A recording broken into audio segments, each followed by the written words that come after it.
Família linda, recebam as nossas cordiais saudações nesta tarde de sábado e também desejamos a você um feliz sábado, que as bênçãos do Senhor possam ter efeito na sua vida.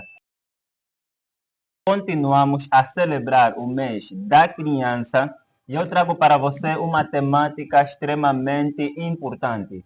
A sociedade hoje vive alarmada porque muitas crianças, infelizmente, estão fora do sistema de ensino e, por outra, algumas até estão na escola, entretanto, apresentam debilidade em termos de caráter. Encontramos muitas crianças, infelizmente, rotuladas de mal educadas, crianças que estão metidas na prostituição, crianças que estão metidas no mundo do alcoolismo e também da bandidagem.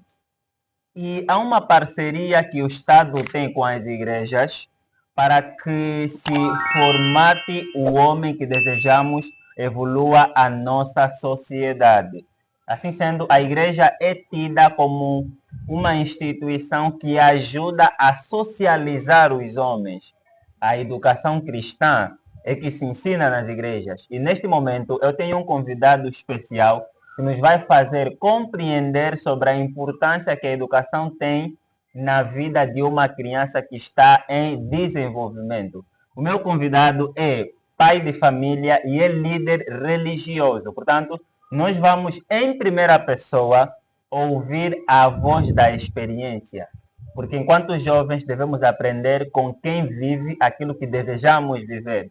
E mais do que ninguém, ele nos vai fazer entender a importância que você, papá, você, mamã, você, futuro pai, deve dar à educação cristã dos seus filhos. Outro sim, há muita gente que entende que a igreja não tem tanto efeito assim, os ensinamentos da igreja, melhor, não tem tanto efeito na vida de uma pessoa. Vamos também compreender com o nosso convidado por que muitas crianças, apesar de crescerem no seio religioso, acabam por enveredar por caminhos errôneos. Sem mais delongas, eu vou saudar o meu convidado. Boa tarde, ancião Elder Harry. Muito boa tarde, irmão Graciano. Como é que está a ser a sua tarde de sábado? Bem, é maravilhosa. Sábado é sempre um dia especial e traz consigo descanso, traz consigo bênção e a santificação acima de tudo. Então, é indispensável este dia. Então, este sábado está a ser maravilhoso para nós. Digo nós, eu e a minha família. Certo? Brevemente também diremos eu e a minha família. Certamente, tudo no tempo de Deus. Exatamente.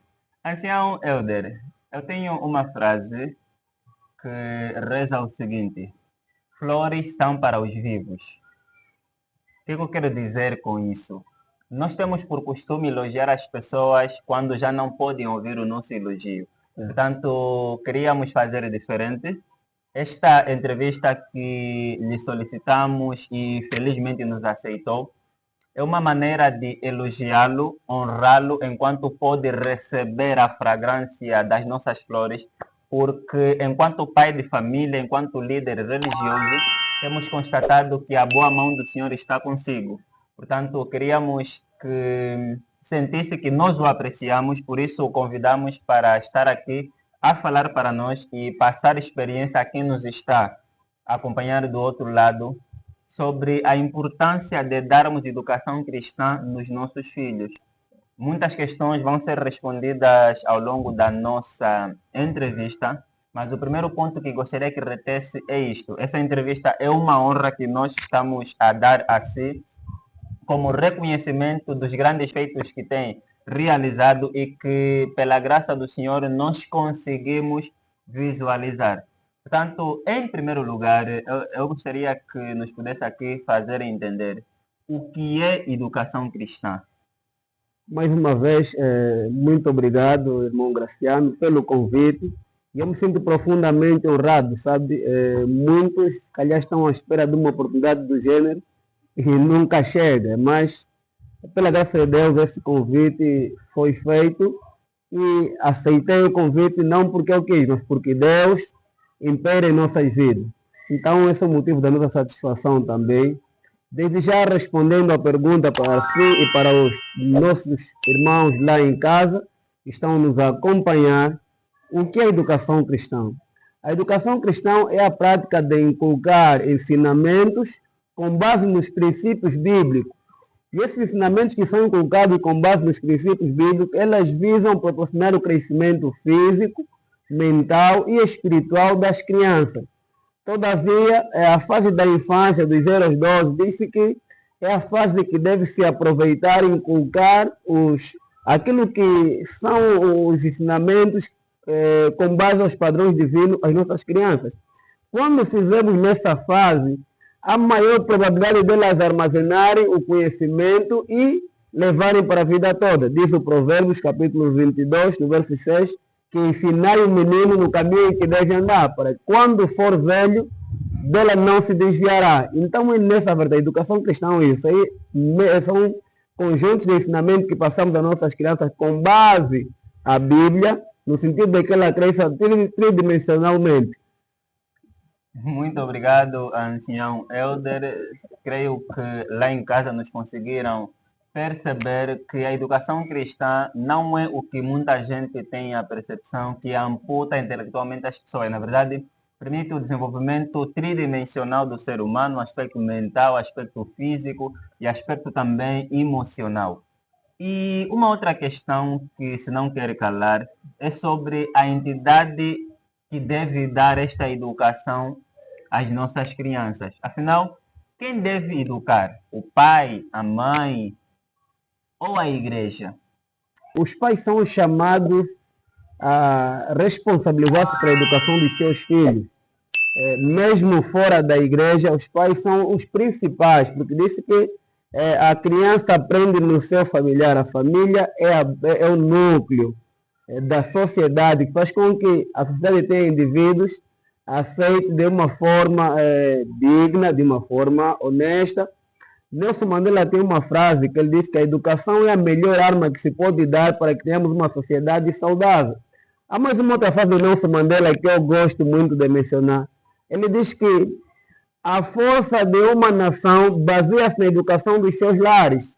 Então, ainda Nelson Mandela, que muitos acreditam não ser cristão, não ter princípio cristão, mas eu tenho a certeza que ele teve alguns princípios cristãos, a razão pela qual ele usou essa frase, que a família, ou seja, a força de uma sociedade, baseia-se nos ensinamentos provenientes dos seus lares. Quer dizer que para que tenhamos um indivíduo na sociedade a representar de forma condigna, o lar é a base onde ele deve aprender. Então, a família, ou seja, os pais, são os fundamentais na educação dos filhos, e a igreja aparece como um parceiro, né? Como é que a igreja aparece como um parceiro? Em função daquilo que aprendemos na escola sabatina, para outras igrejas, na classe dominical, outras igrejas têm os seus nomes com que eles atribuem para essas formas de instruir as crianças. A catequese, por exemplo. Nos clubes de desbravador, nos clubes de escoteiro. Então, a igreja tem aí uma parceria, mas ele não tem a total responsabilidade. 1 de Pedro 5, no verso 2, a Bíblia é clara a dizer que vós, pastor, apacentai as minhas ovelhas. Então, ali atribui uma responsabilidade da igreja, mas não uma responsabilidade total. Ou seja, uma parte da responsabilidade recai à igreja, porque também fomos, como líderes da igreja, somos chamados a apacentar a ovelha do Senhor, de forma que possam andar de forma reta, né? E ele diz que se porventura dispersares as minhas ovelhas, eu requererei de ti. Essa responsabilidade está a ser cobrada à igreja, mas os pais são os principais mentores na educação cristã. Ancião Elder, uma questão que também não quer ficar à parte é sobre aquilo que temos vivenciado hoje. Fez referência que a igreja é o parceiro do Estado, ou a parceira do Estado, na educação dos seres humanos. Mas nós temos vivenciado uma, digamos, contrafação. Atualmente, muitas crianças, apesar de crescerem no seio religioso, apresentam comportamentos desviantes. E o que temos a dizer em relação a isso? Por que muitas crianças crescem na igreja, mas depois, quando estão nos seus 15, 16, acabam por se desviar? e sem também descurarmos da outra realidade muito triste das prostituições que se têm proliferado no seio cristão atualmente. E isso tem levado muita gente a dar pouco crédito aos ensinamentos cristãos. Portanto, onde é que está o problema? As causas são multifatoriais. Podemos aqui enumerar algumas. A título de exemplo, quando nós passamos o ensinamento aos nossos filhos, mas nós não cumprimos tal conforme nós passamos, isso abre aqui uma janela para que ele não tenha grande responsabilidade sobre aquilo que nós estamos a passar para eles. Porque ele começa a ver, o pai diz isso, só que o pai não cumpre o que ele me diz. Então ele acha que é uma coisa normal, é muito normal, então posso também transgredir. Então é importante que aquilo que nós passamos, que vivamos de acordo com aquilo que nós ensinamos, porque senão vamos ter jovens ou crianças que ontem nós instruímos, mas amanhã desviaram-se. Por quê? Porque eles não valorizaram totalmente aquilo que aprenderam, porque quem os ensinava também não os valorizava. Então esse é um dos fatores que está na base dessa questão. Quanto à questão da proliferação, da prostituição dentro da igreja, isso tem que ver com aquilo que nós aprendemos na base. A base, quando está totalmente solidificada, eu acho que dificilmente o indivíduo venha a desvincular-se, pois embora alguns acabam tendo influências externas muito fortes que os arrastam, mas essas influências externas só podem arrastá-los quando não foram dadas instruções de base muito sólidas. Às vezes nós passamos ensinamento muito superficial aos nossos filhos que eles vejam com uma leviandade, não tem muita relevância naquilo que é o cumprimento. Então esse é um dos pormenores que faz com que essas crianças que ontem nós instruímos, depois amanhã venham a sair, né? Ou seja, deixam o barco.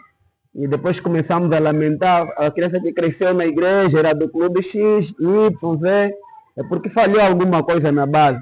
Pois embora Satanás nos últimos dias também está intensificando os seus esforços, diz a Bíblia, Apocalipse 12:12, alegrai-vos ó céu, mas aí dos que habitam na terra, porque o diabo desceu até a vós, porque ele tem pouco tempo, e como tem pouco tempo, ele faz também, usando todas as suas artimanhas possíveis, para que venha vencer. Quando não temos uma vida contínua de oração, não implementamos tudo das lições em nossas casas, não sequer falamos sobre uma experiência vivida com os nossos filhos, não admoestamos sobre aquilo que são os possíveis perigos que possam encontrar lá na rua, o terreno fica fértil para receber todo e qualquer ensinamento externo que venha desviá-lo. Então essa é uma das razões que muitas crianças têm se desviado. Hoje muitos pais lamentam, né, por terem filhos desviados. Quando nós vamos no fundo da questão, tem alguma coisa que falhou aí. Nós é que falhamos. Às vezes, eu presto serviço em ciência de saúde, às vezes há pacientes que voltam.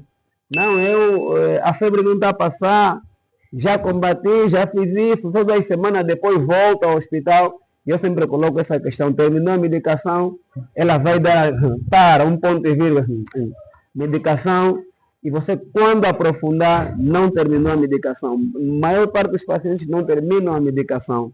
E quando não se termina, né, então há a probabilidade de que encontramos uma outra doença, né, ou voltamos a ter a mesma doença. Então, muitas vezes, a descontinuidade do ensinamento bíblico proporciona também isso aos nossos filhos. Anelo imenso que você que nos está acompanhando aí tenha retido este pormenor.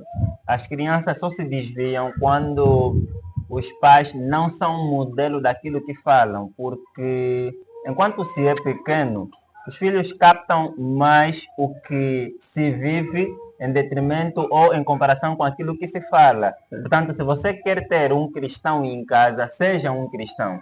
Quer ter alguém que fale a verdade, fale você a verdade, porque as suas ações repercutir-se-ão nas ações dos seus filhos. Ancião Helder, eu queria que, de forma sumariada, nos pudesse aqui enumerar os benefícios da educação cristã na vida de uma criança. Ok. Existem muitos benefícios na vida de uma criança que recebe ensinamentos cristãos. Primeiro, essa criança se orienta, ela anda segundo os princípios bíblicos.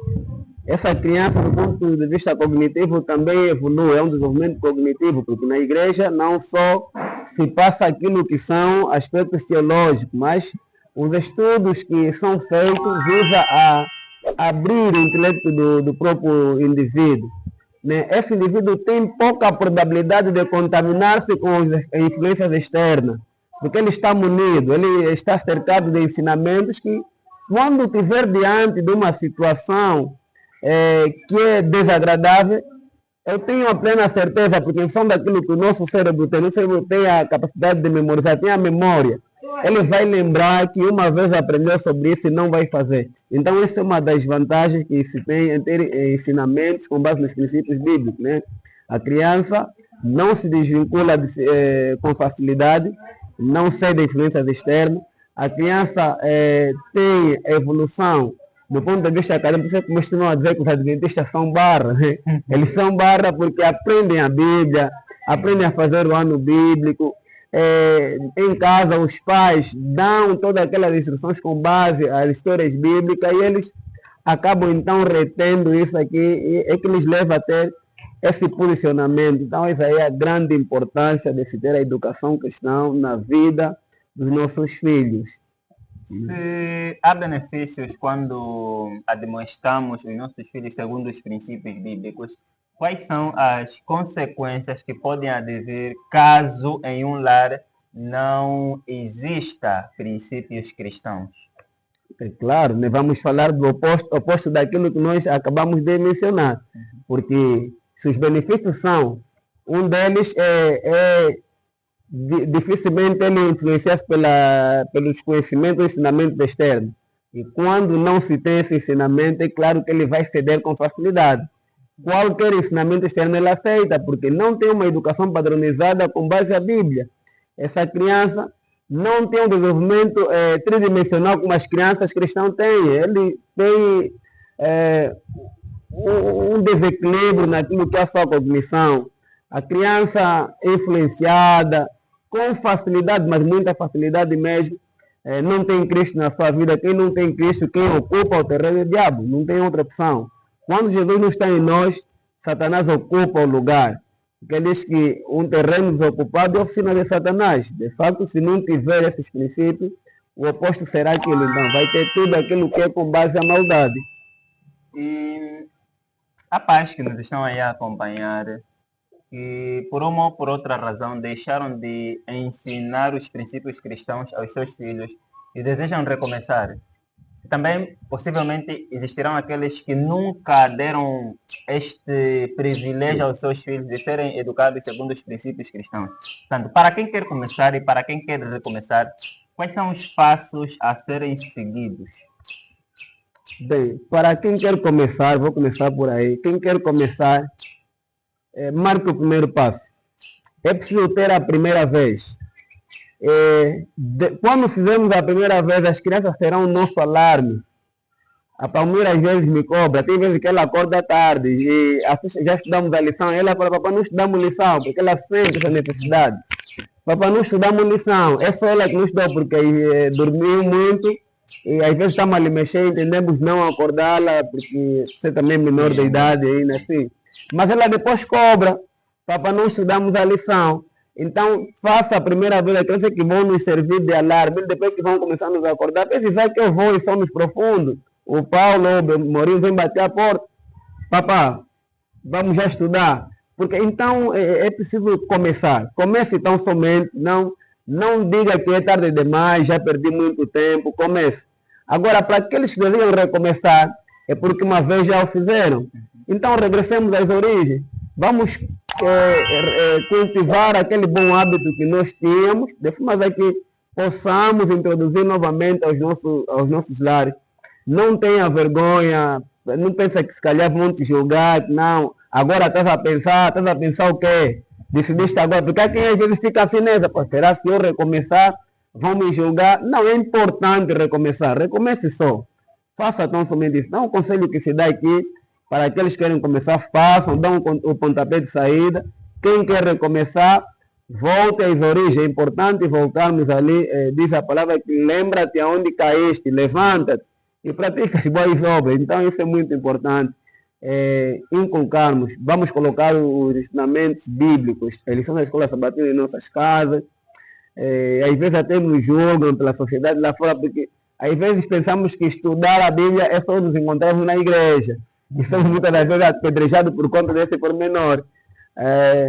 Os nossos trabalhos, por exemplo, não estão nos permitir estarmos na igreja todas as tardes para participar do Pentecoste, mas nós não perdemos até aqui ainda nenhuma lição do Pentecoste. Estamos a estudar o Pentecoste. Normalmente, se calhar melhor que muitos que têm estado na igreja, mas não estamos a desencorajar os irmãos para que não vão à igreja. Quando tivermos tempos, estamos livres, vamos. Se não tivermos, vamos arranjar um calendário que adequa-se de forma a que não possamos perder, de certa forma, esses 50 dias de oração de Pentecoste, né? Que é muito fundamental para nós e as nossas crianças que estão a aprender muito. Os meus filhos estão a saber sobre a história de Josafá, sobre a história de... Estamos a implementar essas histórias todas. Tá?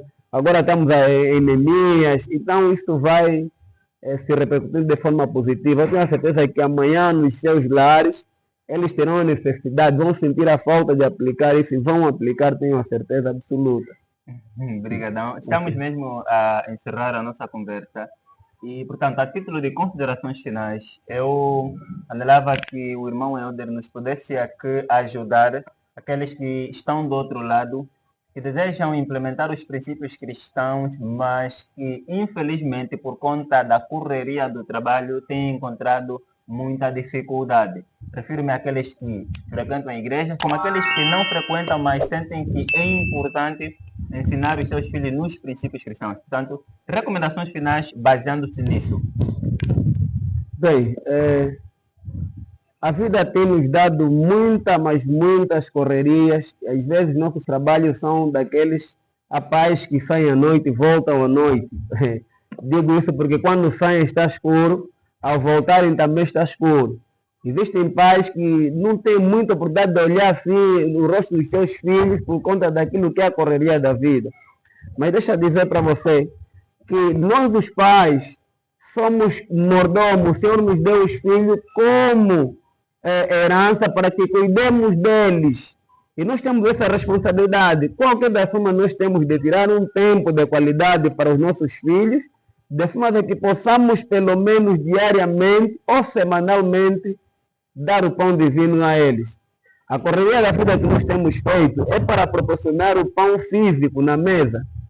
Isso Deus tem nos abençoado. E às vezes até saímos ingratos, não voltamos para agradecer. Mas agora, quanto à questão do pão divino, é importante que nós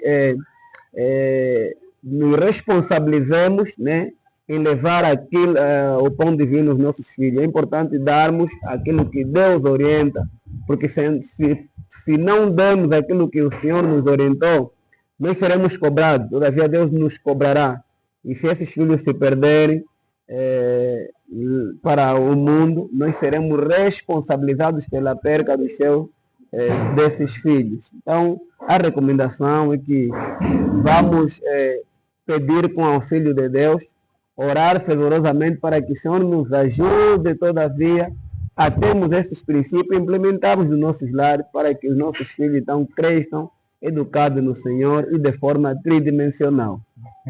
Obrigadão, irmão Helder, por estas recomendações finais. Portanto, você que nos está acompanhando do outro lado, anote em sua agenda e passe a exercitar-se nesses princípios e ensinar os seus filhos também. E enquanto concluía, fez referência a uma passagem bíblica de que os filhos são herança do Senhor. Portanto, fique aqui já um convite para, numa próxima ocasião, voltarmos a fim de falarmos sobre a importância da presença paterna no desenvolvimento de uma criança.